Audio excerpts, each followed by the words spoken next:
Bonsoir mesdames et messieurs, bienvenue au Centre culturel de Verviers pour cette soirée exceptionnelle.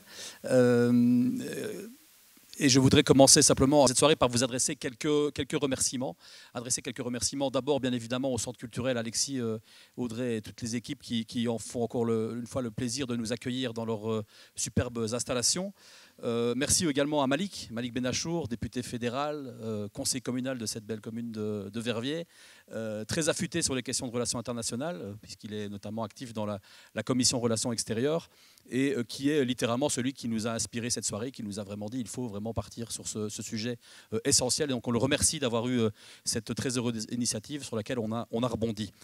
Remerciements également pour adresser à nos deux invités de ce soir, nos deux invités prestigieux, Thierry Michel, le réalisateur himself du film qui va vous être projeté dans quelques instants, et monsieur Danny Boss Singoma, qui est un acteur de la société civile très engagé congolaise à Kinshasa, coordinateur national de la dynamique progressiste au Congo, président de la Maison de la laïcité à Kinshasa, et qui nous fait le plaisir d'être présent. Nos deux invités, on aura l'occasion d'évoquer leur parcours plus longuement et échanger avec eux après le film qui dure pendant 1h50, et juste derrière on poursuit les échanges avec nos deux invités.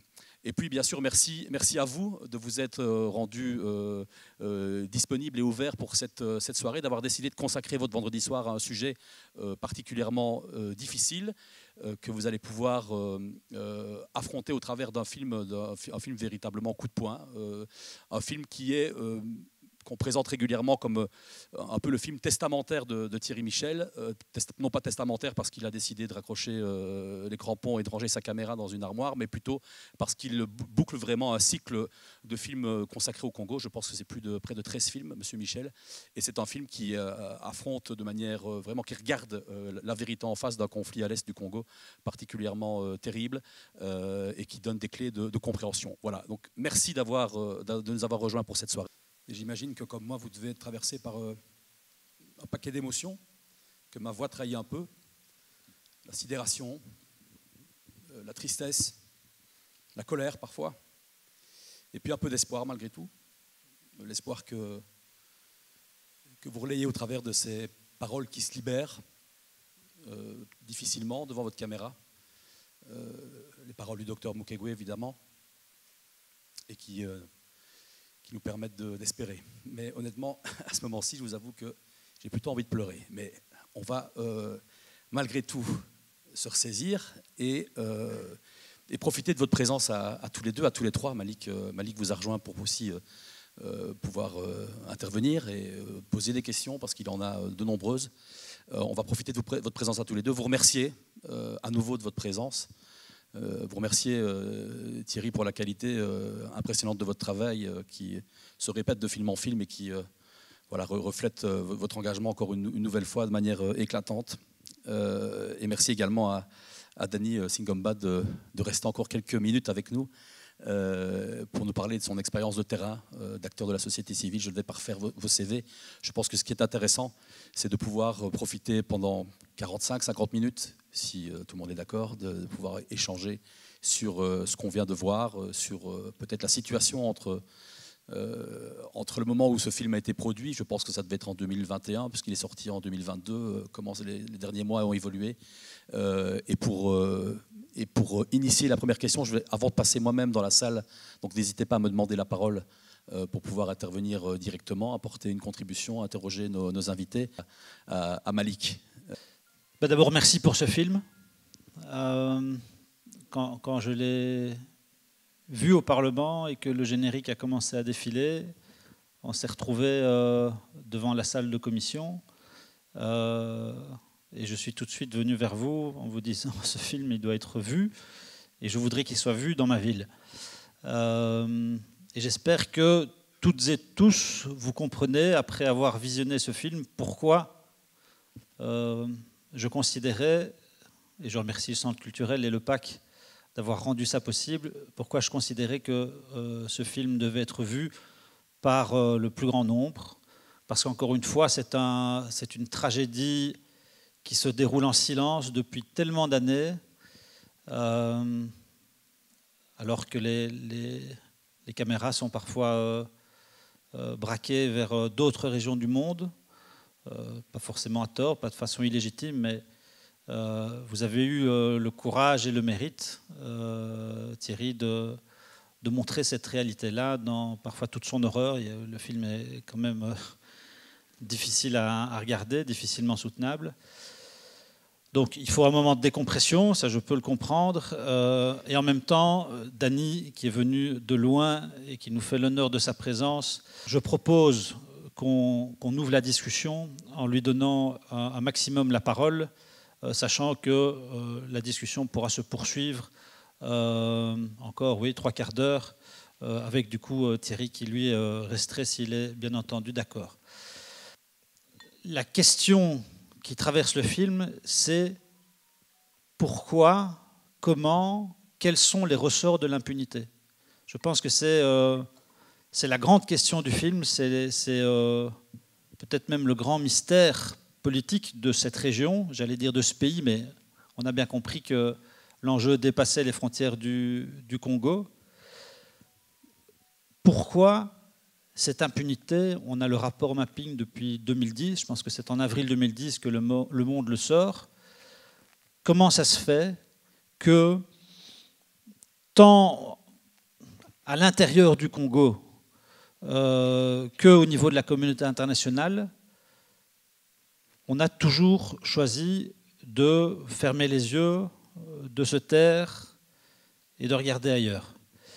Je vais d'abord poser la question à Dany, compte tenu du temps qu'il a avec nous. Mais voilà, je propose qu'on commence par cette question-là, qui est la plus importante.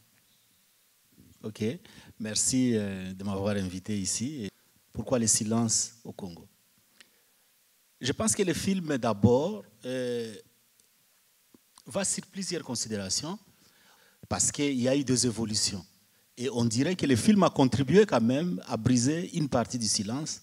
Mais malheureusement, un silence brisé cache ou couvre un autre silence. L'impunité a souvent, surtout en ce qui concerne la guerre, a été justifiée par des besoins de paix. De paix parce qu'il est pour dire qu'il ne faut pas beaucoup froisser le Rwanda parce qu'il peut nous faire très mal. Alors, il faut couvrir. Il faut essayer de développer des mécanismes qui favorisent la paix entre le Congo et le Rwanda et laisser passer plusieurs crimes de cette façon-là. Dénoncer l'autre peut vous faire retourner comme par effet de boomerang sur votre figure vos propres crimes. C'est ça la réalité au Congo. Parce qu'il y a eu complicité dans les crimes. La population souffre parce que quand vous voyez dans les films tout ce qui s'est passé à Kisangani, les gens n'ont pas été jugés pour ça. Bien sûr, aujourd'hui, il y a une fixation sur le Rwanda. Pour le moment, l'arrivée du président Tshisekedi, d'abord, il a donné une part belle au Rwanda contre la vie de toute la population congolaise. Les gens des Nations Unies là, ont dit, oui, la société civile a parlé. La société civile a dénoncé. Mais cette société civile dénonce, mais arrive à un certain moment qu'elle ne peut pas continuer parce qu'il y a beaucoup de mesures qui sont mises en place qui nous empêchent de parler. Quand, par exemple, hier, c'était Tchébéa qui est mort dans des circonstances mystérieuses, mais il n'y a pas quelques jours, il y a l'autre. Vous dites Chéribin Okende, qui a été tué. Le silence, bien qu'il y ait des procès à l'époque de Tchébéa, ou alors pour les deux experts des Nations Unies, le silence arrive avec ce nouveau régime aussi, Chérubin. Toujours la même chose. Des enquêtes qui ne se terminent pas.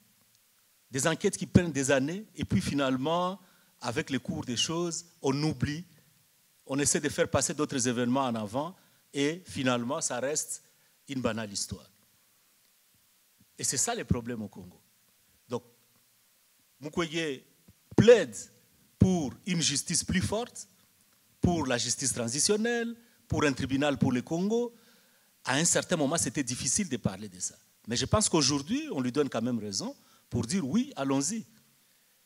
Donc c'est ça un peu la situation. Je pense que nous pouvons y arriver si nous y mettons beaucoup plus d'efforts et de courage. Je veux ajouter une chose, parce que vous avez vu dans le film, on cite de manière très courageuse les témoins congolais, et ça c'était assez nouveau. Jusque-là, ils dénonçaient les faits, mais ils ne focalisaient pas sur les bourreaux, sur les criminels. Donc, parmi tous ceux qui sont dénoncés, il y en a qui est dénoncé d'ailleurs suite au rapport des Nations Unies, qui était le chef rebelle de la rébellion nord du Congo. C'est M. Bemba. C'est très clair. La Dame des Nations Unies parle des exactions commises et elle dit même une pyramide de têtes coupées. Et je suis au Congo où aujourd'hui tout le monde parle de justice transitionnelle et de fin de l'impunité, mais c'est un discours. Mais alors que je suis là en train de présenter le film, on vient m'annoncer, tiens, il y a une nouvelle nomination.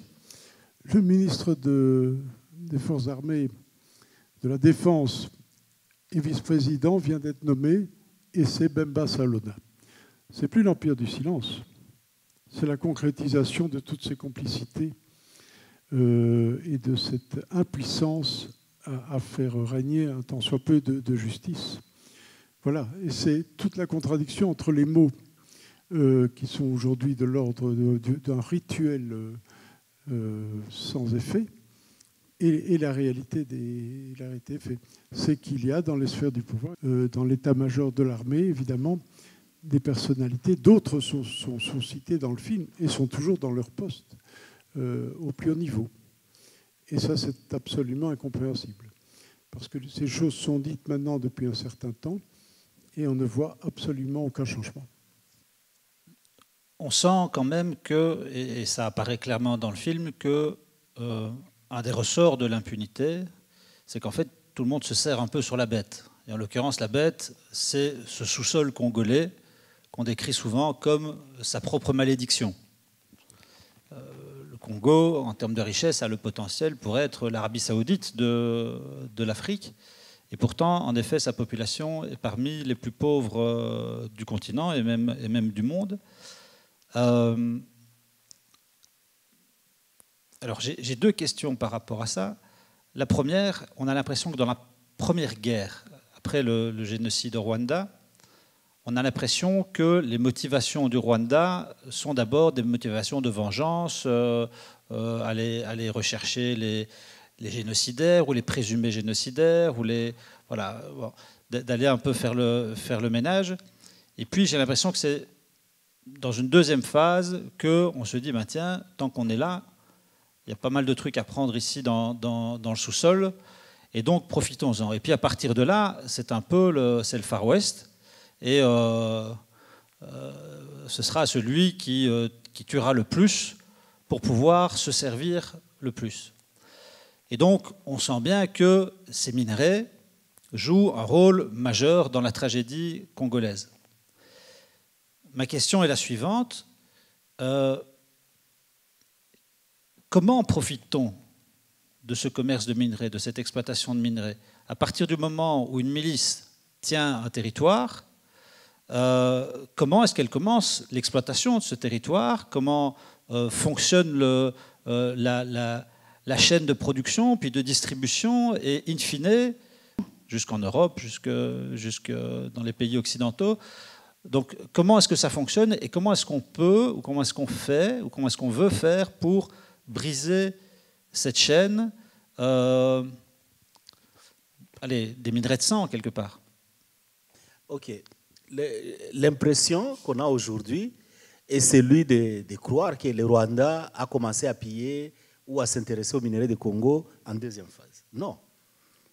Depuis l'époque de Mobutu, la fraude minière a commencé à exister par des minerais sur lesquels il n'y avait pas de projecteurs. Par exemple, l'or. L'or, tout petit, on pouvait le mettre facilement dans les chaussures, ou je ne sais pas quoi, on a 10 grammes d'or, 100 grammes d'or, ça représente déjà beaucoup d'argent, mais les personnes traversent la frontière et vont les vendre au Rwanda. Déjà, dans ces années, les Rwandais disposaient déjà des comptoirs d'achat des minéraux qui ne produisaient pas. Mais les petits conflits existaient déjà. Quand vous arrivez dans la province du Maniema, au Congo, il y a un endroit qu'on appelle Salamabila. Et cet endroit, à l'époque de Mobutu, était déjà une zone de non-droit. Et il y avait même une carte d'identité spéciale que possédaient des personnes qui étaient là et qui étaient exigées pour entrer dans cette zone. Donc, ils avaient créé déjà des milices autour de cette zone minière, mais ça n'avait pas beaucoup d'importance comme aujourd'hui. Donc, ça veut dire que ça existait déjà parce qu'au Rwanda, ce n'était même pas encore Kagame qui était au pouvoir, mais il y avait déjà une complicité avec les grandes firmes internationales qui s'approvisionnaient déjà au Rwanda par des minéraux qui venaient du Congo. On sait qu'en Ouganda, il y a eu des contrebandes du bois et des cafés qui existaient déjà depuis très longtemps. À Ituri, au Nord Kivu, on produit du café et ce café passe par la contrebande pour aller en Ouganda. Les groupes armés de l'Ouganda existent depuis longtemps. Mais maintenant, la guerre, quand elle arrive, avec ce que nous connaissons, cette deuxième phase de guerre, ça veut dire qu'on retrouve qu'il y a des possibilités énormes de s'enrichir. D'abord, au Nord Kivu, dans les Massissi. Dans les Massissi, il y a des grandes plantations. Mais ces grandes plantations, dès que dans les années 90, disons, oui, avec la mondialisation dans les années 2000, quand il y a ce boom des minéraux, dont les coltans, et que les gisements sont connus qu'existants au Congo, on retrouve dans des fermes de personnes des gisements de coltans. Et ils sont en train d'exploiter les coltans dans leurs fermes. Et ils les envoient au Rwanda. Et au fil du temps, ce commerce s'agrandit. Comme je l'ai dit, ces contrebandes qui existaient à l'époque de Mobutu déjà, qui étaient pratiquées dans des champs et d'autres endroits, qui n'étaient pas connus de tous, comme nous savons qu'en 1994, quand la guerre commence au Rwanda. Dany, est-ce qu'on peut en conclure, est-ce qu'on peut aller jusqu'à dire que la poursuite des génocidaires sur le territoire congolais a en fait servi d'alibi au Rwanda pour prendre possession de terres riches? Ou bien est-ce que c'est quand même aller trop loin, ça? En partie, oui. Les jeunes qui sont entrés dans l'AFPR reviennent pour récupérer d'abord ce qu'ils considèrent être leurs terres, qui ont été ravies par les autochtones et le régime de Mobutu. Mais au-delà de prendre ce qui leur appartenait, entre guillemets, ils élargissent parce qu'ils ont des armes, des concessions énormes. Et ils commencent à exploiter et renvoient les minéraux au Rwanda. Ça, c'est la première phase de cette histoire. Mais après, les populations elles-mêmes, pour récupérer les terres, forment des groupes armés autour des sites miniers où qu'ils occupent. Mais on sent que même si ce sont des groupes armés qui souvent se réclament être des groupes armés de protection ou de protection des terres congolaises, mais quand elles exploitent les minéraux, ouvrent un couloir pour aller au Rwanda parce que ce sont des zones non contrôlées. N'oublions pas l'Ouganda, puisque le coltan part majoritairement. Donc il faut savoir que c'est les minerais de l'Est qui sont l'exploitation mafieuse. La question des minerais stratégiques du Katanga étant une autre question, puisque là, il y a des multinationales bien implantées qui développent, qui font une exploitation traditionnelle, enfin moderne, et parfois qui font même le raffinage. Au Kivu, il n'y a pas de raffinage du tout. Alors la question qui était posée, c'était comment l'empêcher ? Mais par un état de droit, tout simplement. Quand le docteur Mukwege dit « c'est une bijouterie sans porte ni fenêtre », alors on peut dire oui, bien sûr, les voleurs viennent voler dans une bijouterie qui n'a pas de porte ni fenêtre. Mais pourquoi est-ce qu'on n'a pas mis les portes et les fenêtres? Parce qu'évidemment, le propriétaire de cette bijouterie a tout intérêt à ce que ce système mafieux perdure parce qu'il est à la base d'une prédation générale qui nourrit les élites politiques et militaires congolaises. N'oublions pas, il n'y a pas que les Rwandais ou les Ougandais qui profitent de la situation. Alors je veux dire deux choses aussi. Il manque au Kivu justement une implantation d'une industrie de transformation. Et ce n'est pas par hasard que la société multinationale, une des sociétés multinationales, mais enfin la principale qui était au Kivu, a fait faillite. Et les actionnaires ont perdu tous leurs avoirs. Alors que s'ouvrait une entreprise de transformation de l'or en Ouganda et une entreprise de transformation du coltan au Rwanda, les pays, bien sûr, où il n'y a pas la guerre. Donc, ce n'est pas les multinationales qui sont à l'origine de ces événements-là. Elles en tirent un bénéfice parce qu'elles sont au bout de la chaîne. Et on sait les identifier, ces multinationales.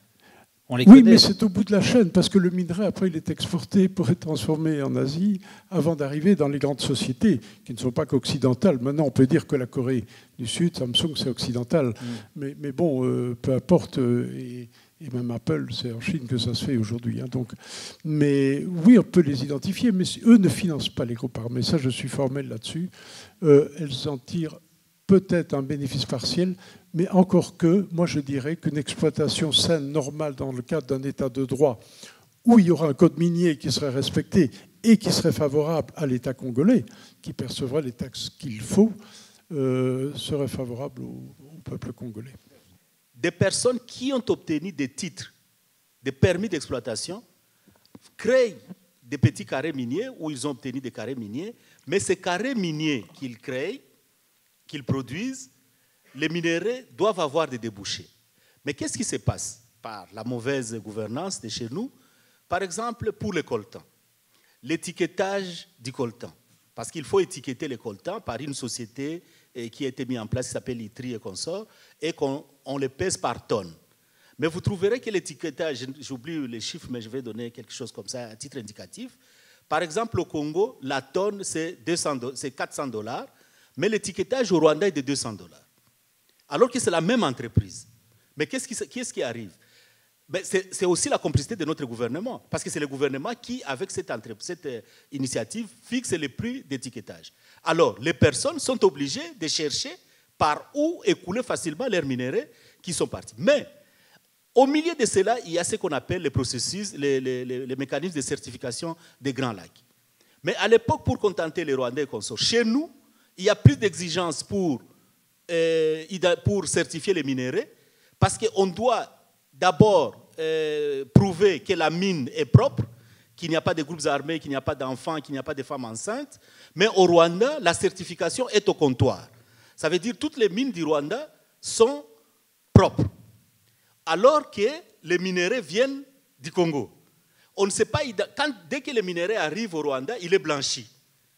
Et cela crée la contrebande suffisamment. Et il y a même des soupçons pour dire que même des groupes de FDLR qui étaient au Congo étaient des groupes de Hutus envoyés par Paul Kagame au Congo parce qu'ils connaissent bien les terrains, afin de pouvoir évacuer les minéraux. Et aujourd'hui, les zones comme Bunagana, qui sont sous contrôle vraiment des M23, les minéraux passent vers l'Ouganda, et de l'autre côté, les minéraux passent vers le Rwanda, sans contrôle, et ça alimente toujours la guerre. D'autres groupes armés ne se créent que pour contrôler des zones d'exploitation artisanale, afin d'évacuer les minéraux du côté où ils auront un bon prix. Je propose qu'on vous donne la parole pour une série de questions.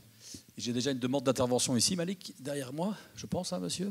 Je vais donc vous passer le micro. Parlez bien dans le micro pour que tout le monde puisse profiter. Il y a beaucoup de doigts qui se lèvent. Votre intervention, et puis je passerai. On va essayer de servir tout le monde.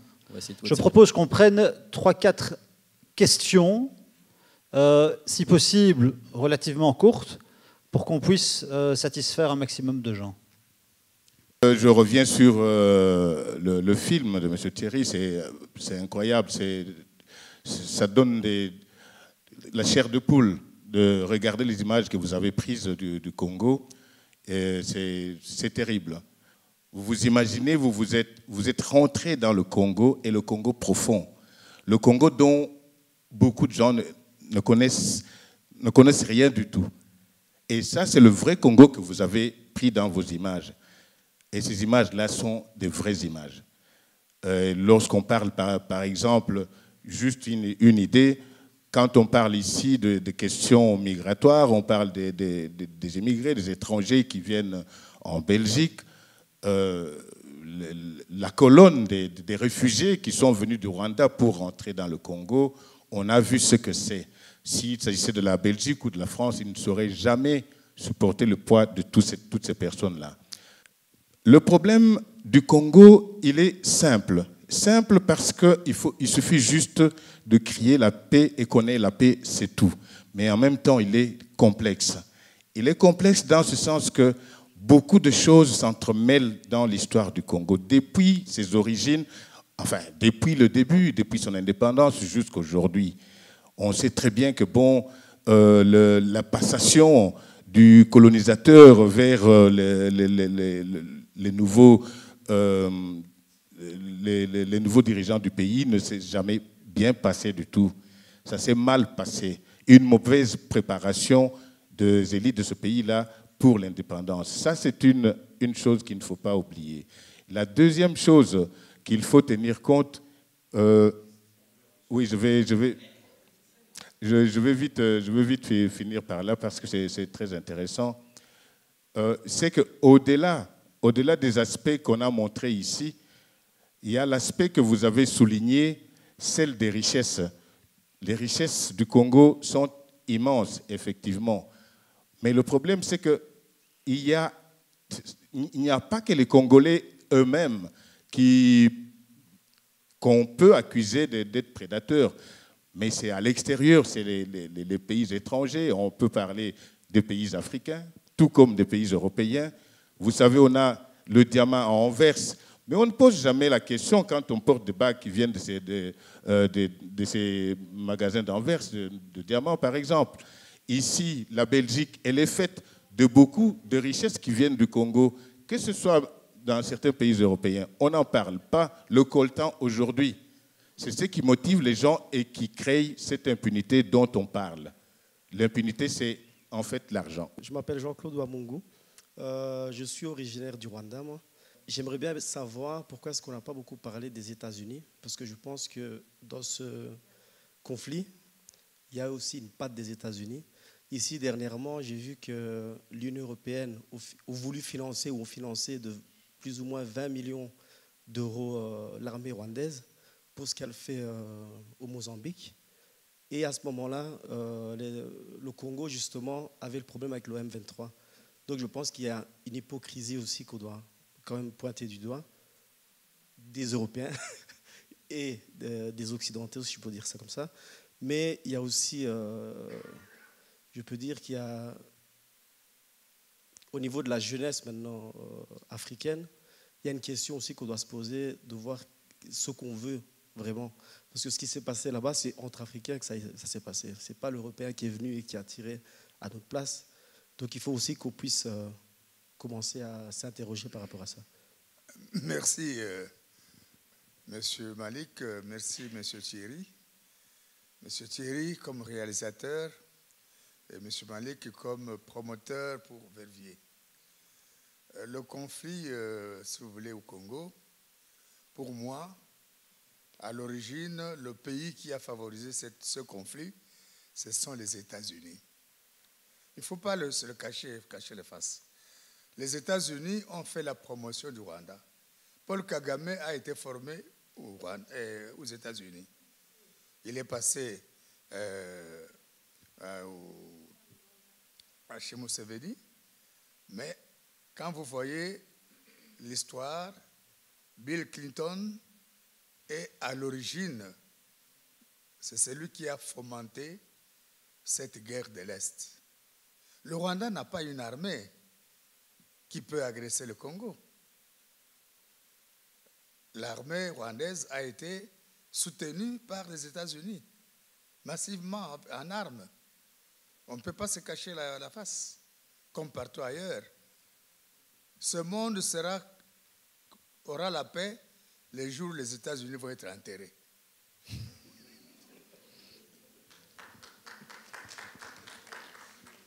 L'origine de la guerre du Congo est complexe. L'origine de la guerre du Congo remonte à plusieurs considérations, mais n'oublions pas qu'en 1972, Mobutu a révoqué la nationalité qu'il avait accordée aux Tutsis. Et cela a commencé à créer des problèmes. Les Américains maintenant, ça rentre, la guerre commence dans un circuit, comme je l'ai dit, de la mondialisation, où le monde a besoin de minerais, et la plus grande partie des minerais se retrouve au Congo, et on en profite dans un pays en déliquescence, où la guerre arrive. Les gens de toute cette partie de l'Est étaient fatigués du régime de Mobutu. Ça, il ne faut pas l'oublier. Les jeunes ont pris les armes parce qu'ils étaient fatigués. Ils se disaient, nous sommes fatigués de Kinshasa. Allons chasser le pouvoir au Kinshasa. Mais ils ne savaient pas qu'ils amenaient les démons dans leur sac. Ça veut dire, en arrivant avec le leitmotiv de renverser le régime de Mobutu, qui était un régime dont les gens ne voulaient plus, mais arrivé, on a vu le revers de la médaille. Et c'est ainsi que le problème devient complexe. En même temps, il y a ceux qui revendiquent quelque chose qu'ils pensent être leur droit. En même temps, il y a ces minéraux qui deviennent source de conflits dont plusieurs pays ont besoin, dont les États-Unis. Les États-Unis, est-ce que c'est le gouvernement américain? Est-ce que ce sont des lobbies américains? Est-ce que c'est le capitalisme qui est un système néfaste qui est à la base de tous les problèmes qui se trouvent au Congo? Je pense que l'interrogation doit être faite. Oui, il faut bien rappeler que quand, à la première guerre, quand les rebelles entrent, il y a évidemment cette guerre dont on parle bien dans le film, de revanche, où le pouvoir rwandais, Tutsi à majorité évidemment, vient essayer de régler leur compte aux génocidaires et au-delà aux populations civiles de l'autre ethnie. Mais il y a une autre donnée, c'est que Kabila, sur son discours marxiste, arrive avec les sociétés multinationales minières qui le sponsorisent totalement. Et au fur et à mesure de l'avancée, pas seulement à l'Est, au Katanga, au Kasaï, partout, signe des contrats. Alors là, c'est fabuleux parce qu'il signe directement des contrats comme chef rebelle pour libérer les richesses qui étaient nationalisées. Donc on va saucissonner la bête pour la distribuer, évidemment en échange des armes, de tout ce que a pu espérer évidemment la rébellion. Et une fois arrivé au pouvoir, c'est ce qui lui a, à mon avis, été fatal, et c'est pour ça qu'il a été, entre autres, assassiné. Il dit, oui, mais enfin, ces signatures n'étaient pas valables, c'était les signatures d'un chef rebelle, ce n'étaient pas les signatures d'un chef d'État. On va renégocier les contrats. Et là commence toute une guerre dont j'ai parlé dans un film que j'ai fait il y a maintenant 14 ans, qui s'appelle Katanga Business, une véritable guerre économique entre les pays miniers, les grandes multinationales, et la Chine, l'Inde et quelques autres pays, mais principalement la Chine. Dans cette guerre économique, il va y avoir des déplacements. Alors, les Américains qui s'étaient pris la part du lion au départ, avec des mines centrales, les plus grands gisements, comme Tenke-Fungourbe, vont progressivement voir leur pouvoir grignoté par une puissance montante qui, aujourd'hui, a la propriété de 85% des richesses minières du Katanga, qui est la Chine. Voilà. Donc là, il y a eu un vrai basculement. Et aujourd'hui, c'est la dette principale, évidemment, qu'a le Congo, c'est la dette par rapport à la Chine. Moi, je m'appelle Nagui. Je viens de l'Est du Congo, précisément à Kisangani et à Ituri, dont je viens qui. Et ma question est celle-ci. Ce qui est vrai, moi, je soutiens le rapport mapping parce que j'ai dû même contribuer à ça pour beaucoup de choses. Et également aussi, je suis d'accord pour que ces auteurs soient poursuivis en justice. Mais ma question est celle-ci. Je voudrais savoir où en sommes-nous par rapport aux condamnations auxquelles le Rwanda et l'Ouganda, parce que le Rwanda et l'Ouganda avaient été déjà condamnés à l'époque et qui devaient payer aux victimes. Mais où en sommes-nous? Il est vrai qu'on peut condamner, mais s'il n'y a pas l'exécution, s'il n'y a pas l'indemnité pour toutes ces victimes-là, est-ce que c'est possible de faire des plaidoyers, de continuer à faire beaucoup de choses par rapport à l'exécution de certains arrêts, des décisions? Et en même temps, je voudrais profiter aussi, proposer à M. Thierry de documenter aussi la situation de l'Ituri, parce que je suis de là. En Ituri, les choses sont catastrophiques. Vraiment, si dans l'avenir, l'Ituri pourrait aussi être vraiment le sujet de beaucoup de choses. Merci beaucoup. Et moi, c'est Augustin. J'ai vécu à Kisangani et à Ituri. Lorsque je vois ces films, des fois, ça me donne une attitude de la colère, parce que des fois je me demande à quoi ça va servir de projeter ces films. L'objectif de la projection de ces films, parce qu'il y a des rapports. Les gens ont plaidé. Aujourd'hui, plus de 30 ans. Moi, j'ai connu cette guerre depuis 30 ans. 30 ans, j'ai vécu dedans. À quoi ça va nous servir à voir ces films? C'est ça d'abord ma question. Parce que je sais, il n'y a pas plus tard que cette année, le président Macron a dit que ce n'est pas aux Français de régler les problèmes des Congolais. Donc, cela veut dire que les Congolais doivent se prendre en charge. Les films projetés, les plaidoiries faites, moi, je ne vois aucune solution qui va provenir de l'Union européenne parce qu'ils nous ont imposé cette guerre. La guerre nous est imposée, selon moi. Bon, je ne sais pas, en publiant ou soit en projetant ces films, quel est vos attendements. Très bien, merci. Je pense qu'il y avait encore une question. Et ici, Samir devant. Bonsoir, Anne Bala. J'irai dans le sens de M. Tshisekedi en accusant le chef actuel du Rwanda qui était replié en Ouganda et qui faisait des attaques régulières sur le Rwanda. J'ai étudié, il ne faut pas oublier l'histoire, j'avais étudié un peu l'histoire parce que je devais partir à Hibihekane, à l'est de Goma. Et les militaires de l'actuel chef d'État du Rwanda étaient armés, étaient un peu partout au Rwanda.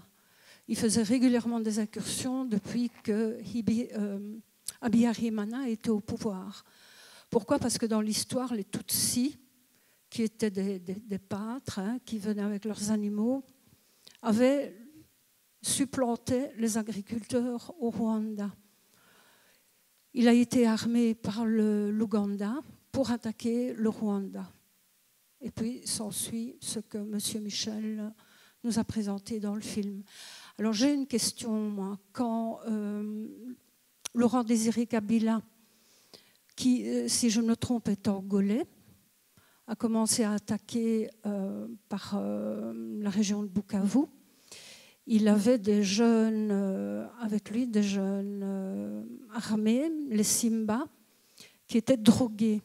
Et ma question, c'est est-ce que les militaires, ici dans le film, sont la proie de la mafia, de la drogue? Est-ce qu'ils sont régulièrement drogués pour faire des actes de torture tels que présentés? Très bien. Merci, je suis Freddy. L'Empire du silence. Est-ce qu'il y a des acteurs qui participent d'une manière ou d'une autre à ce qui se passe au Congo, en dehors du Congo, du Rwanda et de l'Ouganda? Et s'ils existent, pourquoi est-ce qu'ils ne sont pas mentionnés dans les films de manière claire? Deuxième petite question qui va dans le même sens. Est-ce que l'obsolescence de la mission de la paix des Nations Unies au Congo serait due au fait d'une certaine complicité au niveau international?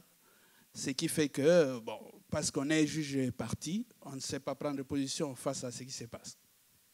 Bonsoir. Voilà, je voudrais profiter du fait qu'il y a beaucoup de personnes ici qui connaissent bien le sujet pour poser la question suivante, qui sera toute simple.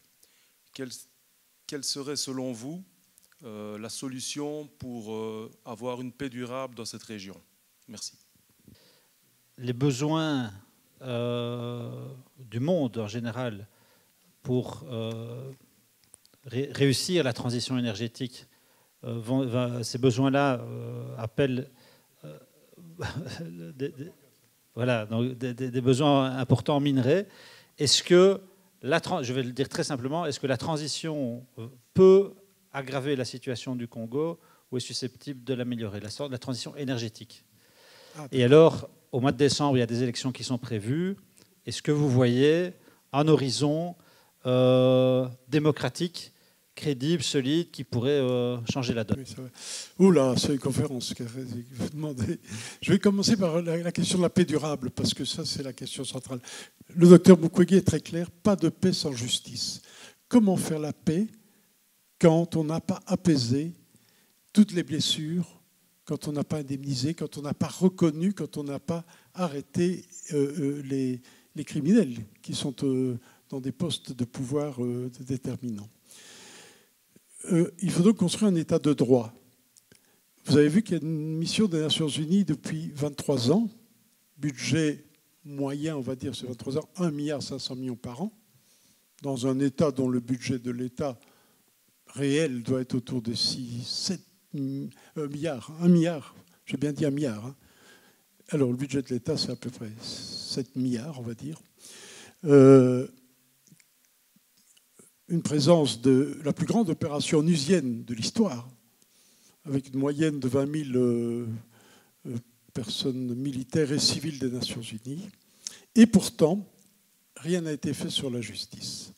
Il n'y a pas au Congo de police d'investigation digne de ce nom. Il n'y a pas de police scientifique. Il n'y a pas de banque ADN. Il n'y a pas les fameux tribunaux mixtes que revendique le docteur. Rien de cela n'est fait, pas par hasard, par volonté de faire perdurer cette impunité. Je ne vois pas comment on peut faire la paix si on n'arrive pas à résoudre cette question-là. Parce qu'on a parlé de la guerre et des minerais, ça c'est une chose. Mais ça va bien au-delà, et le film le montre. On voit bien les différentes strates qui amènent à une déperdition des valeurs morales. Et quand on arrive au Kasaï, c'est une seule ethnie qui parle la même langue, qui a la même religion, et qui ne se bat pas pour des raisons économiques, ni même ethniques. C'est des enjeux politiques, et c'est surtout une violence débridée qui se déclenche de manière immonde. Et vous n'avez vu que des images qu'on peut présenter.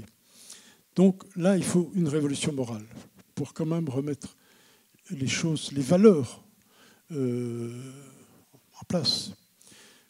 Voilà, ça je pense que c'est fondamental avant de faire une paix durable. Alors le mapping, il se termine en 2004. Même chose. Bien sûr que les responsables qui ne sont pas cités dans le mapping, parce que le mapping a été expurgé du nom des... Il est dans la base de données confidentielle à Genève, dans un coffre-fort. Cette base de données des criminels. Mais il n'y a plus de mapping. C'est-à-dire que les Nations Unies n'ont plus réédité l'exercice de faire un nouveau mapping. Mais on aurait dû faire un mapping 2004-2014, et je dirais 2014-2023. Rien de tout ça. Maintenant, ne jetons pas la pierre aux Nations Unies, puisque l'État congolais n'a absolument rien fait. Il n'a d'ailleurs pas contribué à ce mapping. Voilà, le rôle du film. Alors, le rôle du film que j'ai montré au Congo. Donc, j'ai fait 4 tournées au Congo, plus de 40 projections dans 9 villes, 6 provinces et des amphithéâtres d'universités absolument bondés, les gens debout dans les traverses arrière, partout. Donc, parfois, des projections, on était vers 1500 spectateurs. Quel est le rôle du film? De connaître l'histoire, simplement, au départ. C'est comme un cours d'histoire. C'est que les Congolais, et je peux vous le dire, puissent apprendre. Parce que si vous étiez à Kisangani, vous avez connu des choses. Mais ce qui s'est passé à Kisangani, ce n'est pas connu à Kananga, ce n'est pas connu à Kolwezi, ce n'est pas connu au Maniema. Donc, à peu près partout, quand j'ai demandé, est-ce qu'avant le film, vous savez ce qui s'est passé à Mbandaka? Personne, absolument personne ne savait qu'il y avait des massacres à Mbandaka. Donc je pense que la connaissance de l'histoire, c'est quand même une base essentielle. Est-ce que ça peut changer les choses? Je crois que oui. Maintenant, il y a des lieux, je suis content qu'on m'ait autorisé à le présenter au Congo, c'est tout à l'honneur du régime actuel, j'ai beaucoup de critiques à lui faire, mais il m'a laissé présenter ce film, qui par ailleurs, alors qu'on espérait faire la première mondiale de ce film aux Nations Unies, à Genève, au Conseil des droits de l'homme, parce qu'un film qui fait le bilan de 25 années d'atteinte grave aux droits humanitaires, aux droits de la guerre, aux droits de l'homme, avait sa place évidemment, au Conseil des droits de l'homme, il y a eu blocage. On a été avec le docteur. On a rencontré toutes les personnes, jusque, évidemment, la responsable Nations Unies, le commissaire Nations Unies des droits de l'homme. On a été aux États-Unis pour essayer de voir si à New York, avec le docteur, on ne pouvait pas arriver à présenter le film, si pas à Genève, au moins à New York. Blocage. Donc voilà, là, il y a eu un blocage de la communauté internationale. Qui a bloqué? Un peu tout le monde. Un peu tout le monde. Parce que quand j'ai demandé, il fallait qu'un pays le mette à l'agenda. Un pays. La Belgique a dit non, nous, avec notre passé colonial, ça sera mal vu, on ne peut pas, ça serait de l'ingérence, on ne va pas le faire. Allez voir. Et l'ambassadeur de Belgique, très courageusement, m'a dit mais je t'introduis auprès de l'ambassadeur du Luxembourg, qui a dit non, nous, ça, c'est vraiment pas notre rôle d'intervenir là-dessus. Mais sûrement que la Suède, qui est le pays des droits de l'homme, va être intéressée. Ils ont visionné. En Suède, au ministère des Affaires étrangères, c'est très délicat, non, on préfère ne pas le faire. Enfin, l'un dans l'autre, et puis la commissaire aux droits de l'homme pouvait l'inscrire, elle n'a pas voulu, elle n'a pas fait. Donc voilà, là il y a eu un blocage indéniable. Donc c'est toujours l'empire du silence qui continue. Hein. Voilà, alors à quoi il sert? Un, à informer, deux, à mobiliser. Et je pense qu'aujourd'hui, dans le contexte des élections, où maintenant le docteur a pris ce courage invraisemblable de se porter candidat aux élections avec peu de chance, mais pour faire porter sa voix, c'est de faire entendre la voix, c'est qu'il y ait une mobilisation, que les Congolais se mobilisent, pas seulement les Congolais bien sûr, on est ici pour en débattre, et je l'ai présenté au Parlement en Belgique, à l'Assemblée nationale en France, donc il y a quand même des lieux où ce film a été débattu et qui ont amené des résolutions. Parce que l'Union européenne a pris des sanctions contre des généraux, contre des politiques, qui sont restés au pouvoir, que le Congo n'a pas sanctionné. Donc ça, on ne peut pas jeter la pierre aux Occidentaux de ne pas avoir essayé de faire avancer les choses. Voilà, donc je pense qu'un film fait avancer les choses. Peut-être pas au rythme où on voudrait.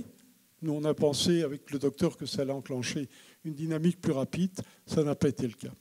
Alors, dans les acteurs, c'est vrai que les principaux acteurs des massacres sont rwandais, ougandais, congolais, avec les soutiens dont on a parlé, évidemment, derrière eux. Mais comme criminel de guerre, je ne vois pas qui j'aurais pu mettre en exergue de manière directe. Donc voilà. Le Congo est un pays fabuleux. Il a une richesse invraisemblable, mais pas que la richesse du sous-sol. C'est un coffre-fort de l'humanité en richesse minière dont il ne profite pas. C'est absolument scandaleux. Voilà. Mais au-delà de ça, il y a la richesse de la forêt, un poumon pour l'humanité, à protéger comme le bien le plus précieux de notre planète. Il y a la richesse agricole, dont on ne parle pas assez. C'est un pays tropical, on peut faire 2 récoltes, voire 3 récoltes dans certaines régions par an. Or, 85% de l'alimentation congolaise est de l'importation. C'est encore une hérésie absolue. Il y a la richesse de sa jeunesse, bien sûr, le pays jeune, et il y a la richesse hydraulique avec le fleuve et toutes les possibilités. D'ailleurs, le barrage d'Inga, à lui seul, un seul barrage sur le fleuve Congo, peut donner l'électricité à l'ensemble de l'Afrique. Mais il faut connaître une chose, ça remonte à l'époque où je faisais Katanga Business, et alors il y avait une étude qui avait été faite pour expliquer qu'au seul poste frontière de Kasumbalesa au Katanga, c'est le principal, tous les minerais du Katanga passent par là pour aller en Zambie et puis continuer leur route pour être finalement devenir cette technologie dont nous avons absolument besoin. Tout le monde a besoin, mais voilà, qui permettent cette révolution dont on parlait technologique. Mais ce seul poste frontière, la fraude à ce poste frontière était plus élevée que le budget de l'État congolais. Voilà, ça c'est la réalité. Si on n'arrive pas à éradiquer ça, si c'est l'impunité plus une corruption massive qui est devenue un cancer généralisé, on n'arrivera pas à changer ce pays. Mais je suis convaincu qu'avec tout ce potentiel du Congo, et je veux dire, la jeunesse est importante et elle se mobilise beaucoup. Donc elle est à l'avant-garde, on va dire, aujourd'hui de cette dynamique de changement. Mais je pense que à terme, on sait que le changement se fera. Voilà. Je propose qu'on en reste là. Je vous remercie infiniment pour d'abord le témoignage que vous livrez pour l'histoire, pour votre présence ce soir. J'espère que, comme moi, vous avez passé une soirée enrichissante malgré la dureté du film. Je vous remercie pour la très grande qualité du débat. C'est pas toujours le cas. On n'a pas toujours des débats de si bonne qualité. Donc je vous remercie pour ça. Je remercie à nouveau le Centre culturel avec Alexis qui est là ce soir et PAC avec nos camarades qui sont là et que je remercie très chaleureusement. Je propose qu'on applaudisse très fort Thierry Michel et je vous souhaite une très bonne fin de soirée. Je trouve qu'on a souvent fait un très mauvais procès à Thierry Michel. Je trouve qu'il a le courage de mettre en évidence le vrai visage des choses, de soulever les vraies questions. Mais c'est un appel, c'est un outil. Qu'est-ce qu'on en fait? Qu'est-ce que la communauté internationale en fait? Et vous n'avez pas l'impression que c'est un outil plutôt pour promouvoir la candidature du docteur préparateur des femmes? Je dirais en tout cas que si c'est ça, à titre personnel, ça m'enchante plutôt. Mais je pense d'une façon générale que si on n'identifie pas bien les choses, on ne sait pas les combattre. Le grand mérite de ce film, c'est qu'il identifie fort bien les choses. Merci. Voilà. Comment motiver les jeunes à pouvoir aller, identifier, connaître leur histoire? Parce que comme on dit, quand on connaît son histoire, on peut mieux avancer. Quels sont les conseils que vous pouvez donner aux jeunes aujourd'hui, par rapport à ce film en tout cas? D'abord de le voir, parce que je pense qu'on apprend, c'est un véritable cours d'histoire sur 25 ans qui traverse toutes les régions du Congo. Après, prendre son courage, sa détermination, se mobiliser, mobiliser toutes les énergies, interpeller pour que la justice, et au niveau national au Congo, mais s'ils sont dans la diaspora au niveau international, puisse commencer à agir. Pourquoi est-ce qu'on n'en a pas parlé ce soir, mais pourquoi est-ce qu'il n'y a pas eu un tribunal pénal international au Congo alors qu'il y en a eu pour tellement de pays? On va du Liban au Libéria, évidemment au Rwanda, à la Yougoslavie. Et au Congo, pas de tribunal pénal international, alors que c'est un des conflits les plus meurtriers des dernières décennies. Donc, il faut vraiment une vraie mobilisation.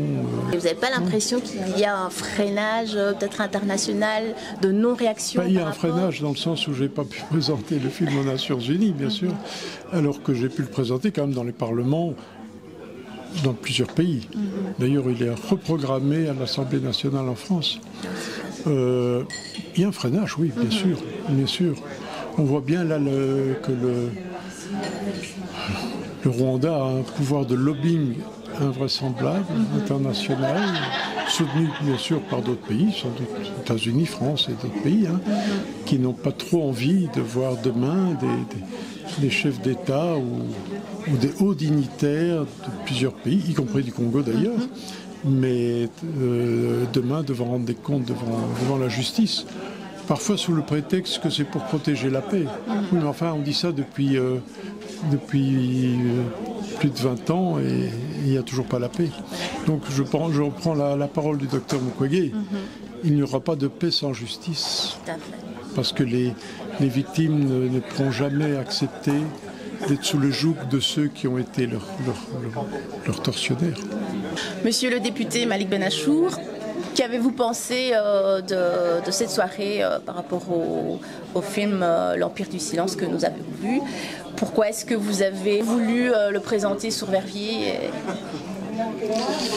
Mais disons que le Congo et de manière plus large la région des Grands Lacs est traversée depuis très longtemps, depuis plusieurs décennies, par une tragédie terrible qui provoque des morts par centaines de milliers, peut-être par millions. Et malgré l'ampleur de la tragédie, c'est un conflit dont finalement on parle assez peu dans les médias. On n'en parle même pas beaucoup. Et je trouvais important de pouvoir, à travers ce film qui retrace quelque part l'histoire de la région depuis 25 ans, même un peu plus, depuis 30 ans, pouvoir montrer aux Verviétois, au public verviétois, en fait, ce qui se passe là-bas. On parle beaucoup d'Ukraine, on parle du Moyen-Orient, on parle de toute une série de régions du monde dont on a l'habitude d'entendre parler. Par contre, la région des Grands Lacs, l'Est du Congo, malgré l'ampleur des massacres, malgré l'ampleur de la tragédie, on en parle peu. Et donc voilà, je voulais simplement sensibiliser le public verviétois et leur dire, regardez, là-bas aussi, il y a des gens qui meurent de manière totalement injuste et il faut en avoir conscience pour peut-être demain commencer à faire quelque chose. D'accord. Ici, c'est simplement le besoin de sensibiliser les Verviétois ou est-ce que vous vous attendez à des actions quelconques par après? Mais déjà prendre conscience, je trouve que c'est déjà le début de l'action. Donc si on commence déjà à comprendre ce qui se passe, on sait aussi agir parce que le film le montre bien. Il y a par exemple un lien très fort entre les gens qui meurent là-bas et par exemple nos besoins en minerais ici en Europe. On est en train d'organiser une transition énergétique majeure qui va nécessiter la mobilisation de minerais dans des proportions très importantes. Voilà, il faut être certain, il faut s'assurer de la traçabilité de ces minerais pour être certain que sur ces minerais, il n'y a pas le sang de Congolais innocents. Voilà, donc ça c'est déjà par exemple une conséquence potentiel direct de la sensibilisation qu'on a voulu faire ce soir. Donc, en tant que coprésident du PAC et co-organisateur de l'événement qu'on a vu ce soir par rapport au film L'Empire du Silence, qu'as-tu pensé de la soirée? C'est une soirée qui était difficile parce que le film qui a été présenté traite d'un sujet extrêmement complexe, grave. J'ai d'abord été extrêmement bouleversé, parfois en colère, parfois ému, parfois triste de voir la situation dans l'Est du Congo, une situation qui, mine de rien, je savais qu'il y avait des troubles, mais je n'en mesurais pas la gravité et l'impact sur des vies humaines dans cette région formidable de notre petite planète. Et donc voilà, c'est d'abord une prise de conscience par l'émotion. Et puis voilà, j'ai suivi avec beaucoup d'intérêt les différents intervenants dans la salle, certains membres de la diaspora congolaise qui ont exprimé leur ressenti. Donc c'était vraiment une soirée très très riche avec une diversité de points de vue, mais un constat commun, quelle tragédie incroyable qui se joue là-bas. Quel message retiens-tu de l'Empire du Silence? Qu'est-ce que tu pourrais donner comme conseil ou comme... comment dire ça? Je comprends ta question. Ouais, tu vois un peu ce que je veux dire. En sortant d'ici, qu'est-ce que tu... Je retiendrai peut-être ce que le docteur Mukwege a répété à plusieurs reprises. On ne peut pas construire la paix sans justice. Et ce pays qui est un des plus beaux pays du monde a besoin de justice pour construire la paix. Donc voilà, cet appel-là, je pense qu'il résonne en moi et qu'il doit résonner au Congo, bien sûr, parce que c'est d'abord le destin des Congolais par les Congolais eux-mêmes, mais aussi à l'international, parce que l'Empire du Silence, on a parfois parlé d'Empire du Silence congolais, mais c'est à l'international également que ce silence s'étend malheureusement.